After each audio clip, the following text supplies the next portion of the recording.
Assalamualaikum warahmatullahi wabarakatuh. Perkenalkan, nama saya Huda dan di sini saya akan menjelaskan tentang persamaan dasar akuntansi untuk ekonomi kelas 12. Pertama, mengapa kita perlu belajar tentang akuntansi? Jadi, karena persamaan dasar akuntansi ini merupakan dasar untuk melangkah ke dalam siklus akuntansi. Nah, jadi sebelum nanti kalian membuat jurnal, membuat laporan keuangan, kalian harus tahu dulu dan harus paham tentang persamaan dasar akuntansi. Maka dari itu, disimak videonya dengan baik-baik. Selanjutnya, persamaan dasar akuntansi. Apa itu persamaan dasar akuntansi? Persamaan dasar akuntansi menggambarkan pengaruh transaksi keuangan terhadap posisi keuangan perusahaan yang meliputi harta atau aset dengan sumber dananya. Nah, jadi maksudnya itu adalah harta atau aset dengan sumber dana itu harus jelas dari mana-mana. Seperti contohnya di slide berikutnya. Nah, contoh kita punya sebuah perusahaan. Kita itu sesuatu ini dari perusahaan ini ada yang perusahaan ini punya apa dan sesuatu itu sumbernya dari mana. Sebagai contoh di sini langsung misalnya perusahaan ini punya uang 200 juta. Sumbernya itu dari mana? Harta 200 juta ini sumbernya itu dari pemilik perusahaan. Sebesar apa? Harus sama juga, sebesar 200 juta. Nah, dari sini kita bisa lihat bahwa adanya keseimbangan dari antara sisi yang harta perusahaan dan juga sumber dari harta tersebut. Contoh lainnya, misal perusahaan ini mempunyai kendaraan sebesar 150 juta. Maka dari mana kendaraan ini berasal? Ternyata kendaraan ini berasal dari pemilik perusahaan sebesar 50 juta. Namun karena ini masih berbeda, tentunya masih ada selisih 100 juta. Kita harus melihat lagi 100 juta ini dapat dari mana. Ternyata perusahaan ini mempunyai utang ke dealer sebesar 100 juta. Oleh karena itu, pastinya dua sisi ini itu harus seimbang antara sisi harta dan juga sisi sumber. Yang ketiga terakhir, kita punya contoh laptop sebesar 20 juta. Ini dari mana? Yaitu dari utang sebesar 20 juta.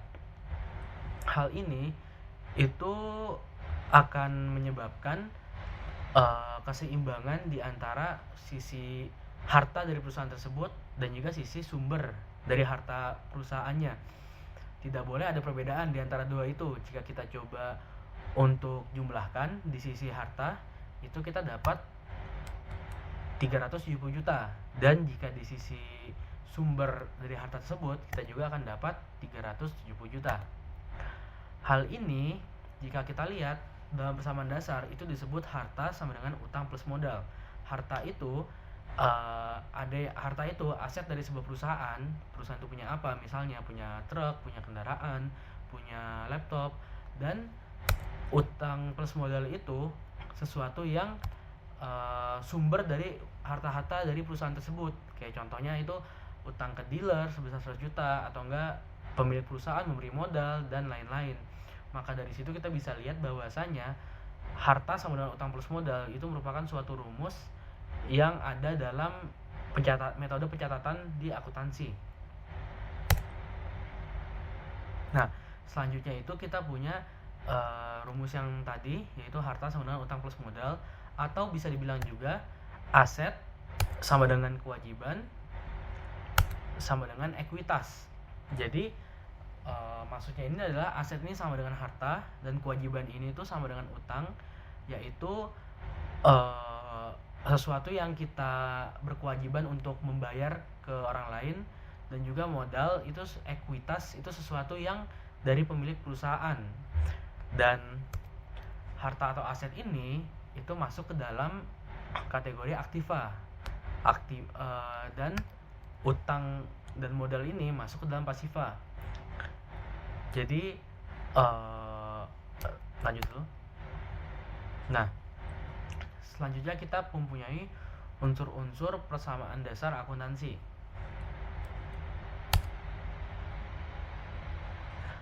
Apa itu harta atau aset atau aktiva? Jadi harta itu semua yang dimiliki perusahaan yang dapat dinilai dengan uang.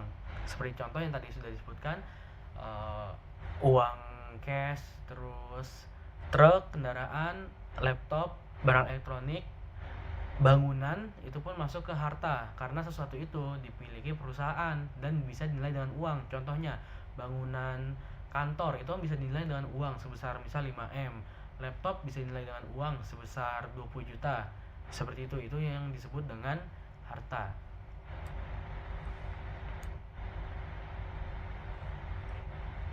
Nah, harta atau aset ini juga terbagi 3. Ada harta lancar, harta tetap, dan harta tak berwujud. Masing-masing dari harta ini itu mempunyai ciri-cirinya yang berbeda satu sama lain. Seperti contoh, harta lancar itu harta yang habis pakai atau umur ekonomisnya itu kurang dari 1 tahun. Contohnya itu seperti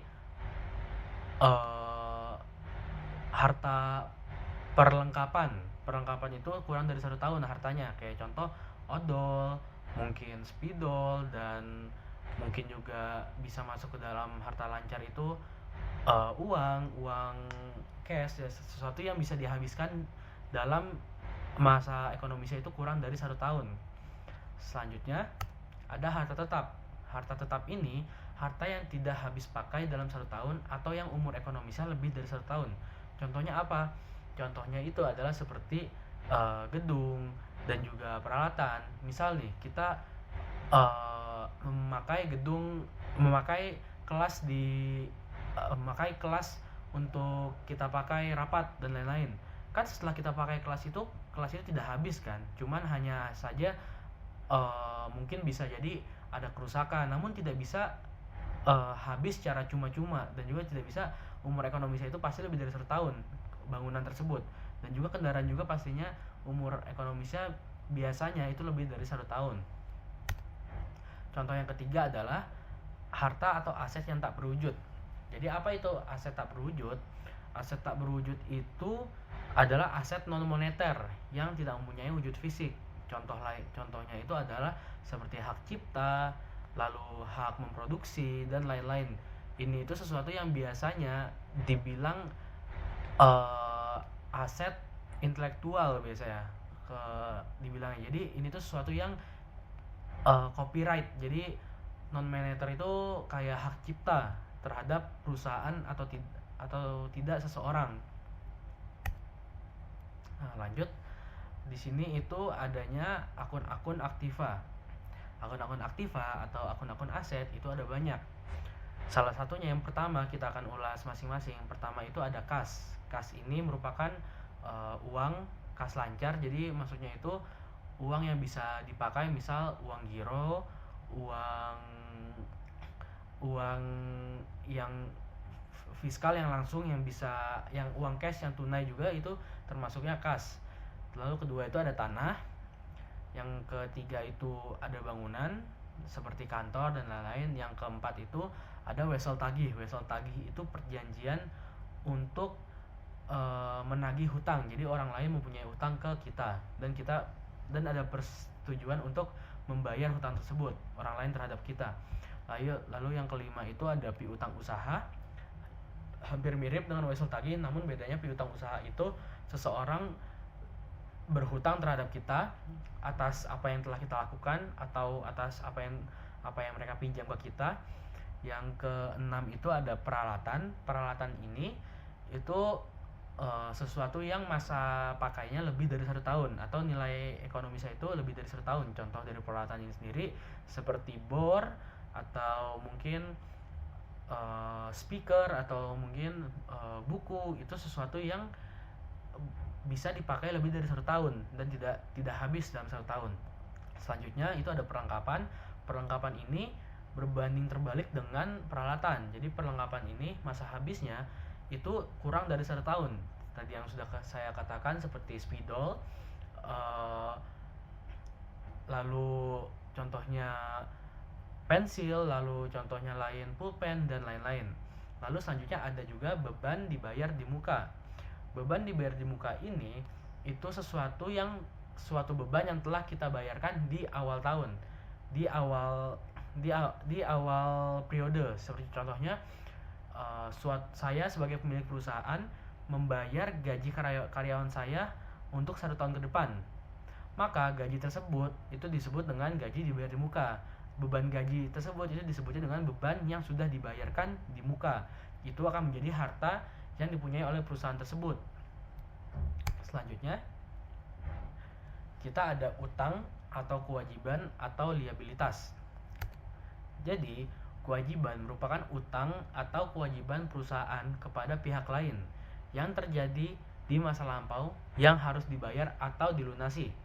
Jadi, kewajiban ini itu sesuatu yang kita harus bayarkan ke pihak lain, atau perusahaan ini harus bayarkan ke pihak lain karena perjanjian yang terjadi di masa lampau ataupun transaksi yang terjadi di masa lampau. Dan utang ini juga dibagi menjadi 2. Yang pertama itu utang lancar, yang kedua itu utang jangka panjang. Utang lancar ini itu sama seperti tadi yang aktiva lancar, itu utang yang harus dibayar kurang dari 1 tahun. Contohnya itu apa? Contohnya adalah utang usaha, pendapatan diterima di muka, beban yang masih harus dibayar, serta wesel bayar. Utang usaha itu biasanya utang yang harus dibayar kurang dari 1 tahun. Lalu setelahnya pendapatan diterima di muka. Itu apa sih pendapatan diterima di muka?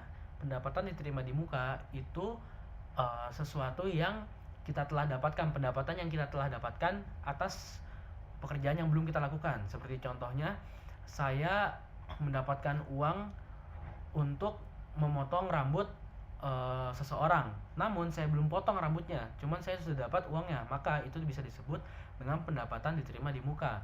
Selanjutnya wesel bayar juga itu sama seperti wesel tagih, cuma bedanya wesel bayar itu kita yang membayarnya, ada juga beban yang masih harus dibayar. Ini berbanding terbalik dengan beban yang diterima di muka. Ini berbanding terbalik, yaitu beban yang dibayar di muka. Jadi kalau beban yang masih harus dibayar itu saya tidak membayar gaji karyawan saya yang bulan kemarin, maka perusahaan tersebut masih punya beban yang masih harus dibayar. Selanjutnya itu ada utang atau kewajiban jangka panjang. Utang atau kewajiban yang harus dibayar lebih dari 1 tahun. Contoh-contohnya yaitu utang bank atau utang hipotek. Jadi utang jangka panjang ini biasanya utang yang cenderung sifatnya itu sedikit-sedikit. Jadi biasanya itu yang lebih ke bunganya besar, kayak yang tadi saya katakan utang bank atau utang hipotek. Nah, di sini kita lanjut. Yang ketiga adalah modal atau ekuitas. Ekuitas sendiri itu adalah hak pemilik perusahaan atas kekayaan atau aset perusahaan. Jadi maksudnya apa? Kan tadi sudah jelas bahwa harta sama dengan utang ditambah modal. Harta ini sendiri itu sumbernya itu kalau tidak dari pemilik perusahaan, ya dari utang. Kalau tidak dari pemilik perusahaan, pasti dari utang yang diambil oleh perusahaan tersebut. Nah, modal ini itu tuh hak pemilik perusahaan atas kekayaan yang punyanya pemilik perusahaan. Nah, apa saja akun-akun yang mempengaruhi modal? Pertama itu ada pendapatan. Jadi pendapatan ini itu peningkatan ekuitas pemilik yang diakibatkan oleh proses penjualan barang atau jasa kepada konsumen. Jadi pendapatan ini sesuatu yang dilaksanakan oleh perusahaan tersebut dan mendapatkan mendapatkan manfaat dari proses penjualan atau barang atau jasa tersebut. Pendapatan ini sifatnya menambah modal. Kedua itu ada beban. Beban itu aset atau jasa yang digunakan dalam proses menghasilkan pendapatan. Jadi beban ini bisa dibilang biaya dalam melakukan proses ekonomi tersebut. Beban ini sifatnya mengurangi modal. Yang terakhir itu ada prive. Prive ini adalah pengambilan uang perusahaan untuk keperluan pribadi. Jadi prive ini mengurangi modal, namun prive ini itu pengambilan keperluan pribadi. Jadi biasanya pemilik perusahaan ini mengambil uang dari perusahaan, itu disebutnya dengan prive. Sifatnya mengurangi modal. Selanjutnya itu ada akun real dan akun neraca. Akun real itu terbagi dengan aset, kewajiban, dan ekuitas. Ini biasanya dicatat dalam akun neraca. Nanti di worksheet itu akan ada akun neraca dan laba rugi. Selanjutnya itu ada akun selanjutnya itu ada akun nominal. Akun nominal. Jadi akun nominal ini itu akan dicatat dalam laporan laba rugi, yaitu pendapatan, beban, dan biaya. Akun ini itu bersifat sementara. Dan mungkin itu saja yang dapat saya sampaikan. Terima kasih atas perhatiannya. Wassalamualaikum warahmatullahi wabarakatuh.